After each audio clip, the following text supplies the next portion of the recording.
வண்ண வண்ண மாலைகள், அலங்கார வளைவுகள் எல்லாம் வித்தியாசமான வண்ணங்களில் இருக்கேன்னு பார்க்குறீங்களா? வீடியோவை முழுசா பாருங்க. எக்ஸ்க்ளூசிவான கோயில் வீடியோக்கள் பார்க்கணும்னா அவசியம்.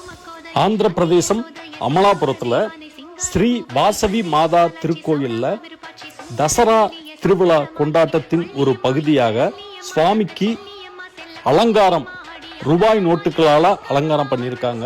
500 ரூபாய், 200 ரூபாய், 100 ரூபாய், 50 ரூபாய், 20 ரூபாய். கோவில் வளாகம் முழுவதுமே ரூபாய் நோட்டுகளால் முழுவதுமே அலங்கரிச்சிருந்தாங்க. பார்க்கறதுக்கே ஏதோ ஒரு பண தோட்டம் மாதிரியே இருந்தது.